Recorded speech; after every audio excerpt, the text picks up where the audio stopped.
Hello, I'm looking here at Chris Cornell's first solo album, Euphoria Morning from 1999.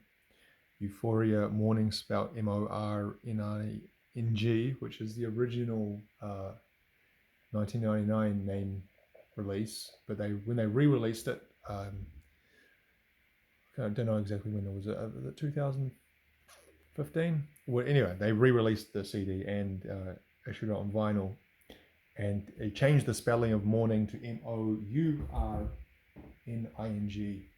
as Chris Cornell originally intended. I don't know why maybe the record label made him change it to Mourning. And this is by A&M Records, which was, that's what Soundgarden were on.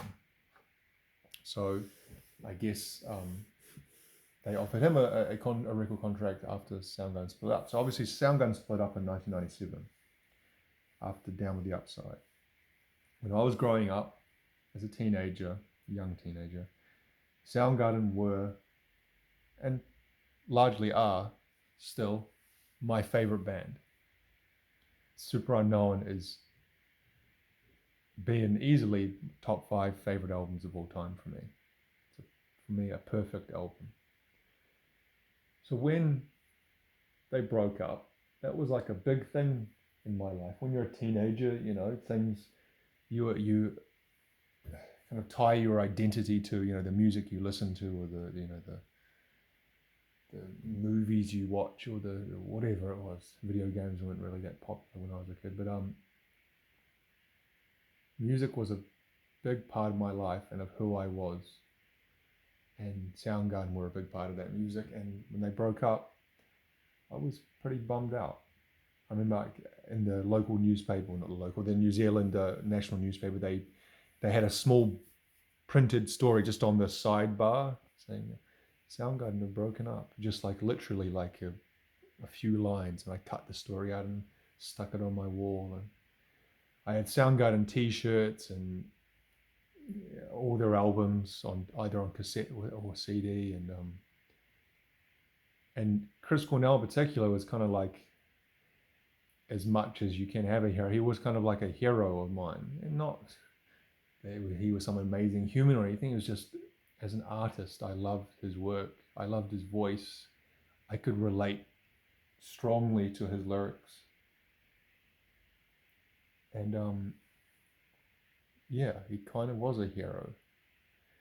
And so when he came out with his solo album in '99, I bought it on release, within the week of release. And as whatever I was at that age, a young adult, it kind of didn't resonate with me. You could hear Soundgarden was going in a direction that could eventually lead to this with Down on the Upside.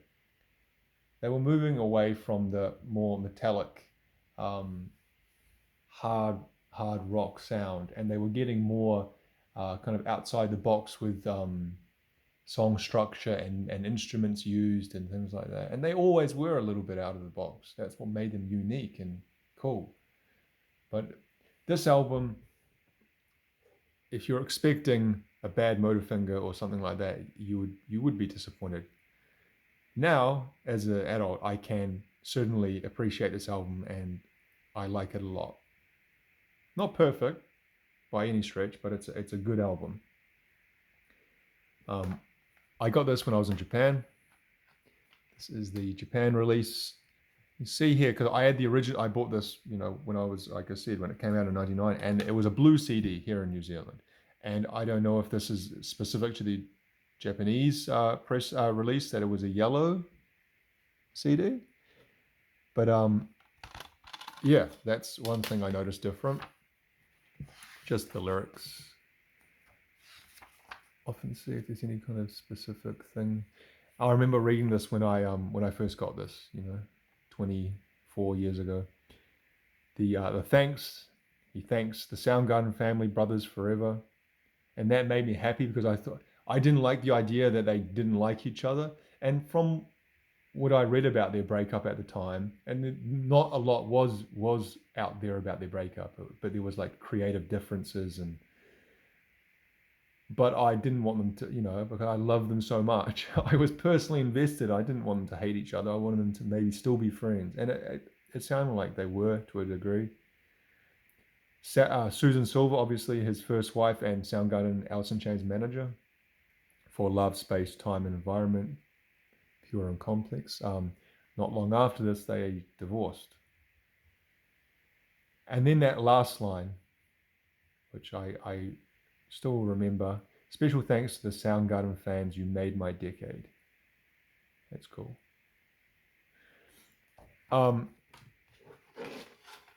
Let's see here. It's got the Japanese whatever information on there, and it says it's got Sun Shower. So Can't Change Me was the first single, and I'm sure you've heard that and seen the video for it. That's an okay song. Flutter Girl is a good song. My two favorite songs, Preaching the End of the World and Follow My Way. Follow My Way is my favorite song from the album. I like it. I like the message of that song. I read an interview where he talked about how that for him that song is don't follow someone when they're at their peak or their highest, when they're going through, success. Don't look to that person to follow. Look to the person who's going through, terrible times, and they are managing to do it well with strength. That's the person who you follow. Don't look to the Mr. Super Successful, because you can't learn enough from that kind of person. Follow my way when I'm down. Mission, when I'm down, and mission, I could take or leave. Wave Goodbye, apparently he wrote that about Jeff Buckley. It's about missing a friend who's gone, and apparently him and Jeff Buckley were friends. I didn't actually know that until I read the interview after Jeff Buckley's death. Sweet Euphoria, that's a nice song. That's just kind of him with guitar, just a very vocal at the front of the song. Disappearing One, that's okay. Pillow of Your Bones, that's a good song. Steel Rain starts off with a very Radiohead guitar, but is a bit of a slog to get through that song. And maybe that's the way it's intended. Sun Shower, now that was on the Great Expectations soundtrack, which is a movie in the 90s. And I remember they used to play it on the radio here a lot. It was kind of that, and what was the one on singles? Seasons? Yeah, Seasons. They were kind of the first two solo Chris Cornell songs. And everyone was like, oh, I wonder what his solo music would sound like. And they included that on the Japanese the Japanese release. As they often do with Japanese releases, they put extra bonus songs to entice purchase. But yeah, it's an all round. I'd say it's a 8 out of 10 album. 7.5, 8 out of 10 album.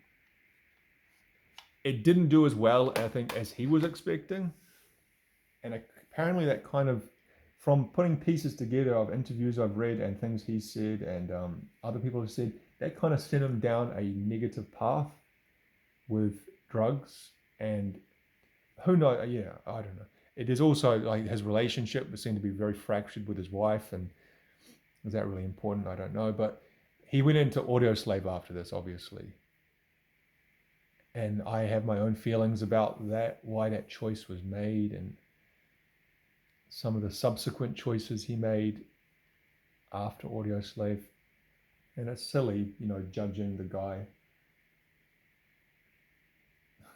Like I said, it's like you invest, we as fans invest ourselves, especially when we're younger, into these musicians, and then like judge their choices. It's just so ridiculous, really, when you think about it. He's just a guy with an amazing voice and a songwriting talent, but at the end of the day, he's just a guy. And some of the things people say or you see written about, things he did, and you think, oh, really, at the end of the day, who cares? And you think, well, I don't know. Anyway, don't want to go too far off track into that kind of personal stuff, because it's really not important. He made other solo albums throughout the 2000s, 2010s, and they were very, very much a mixed bag.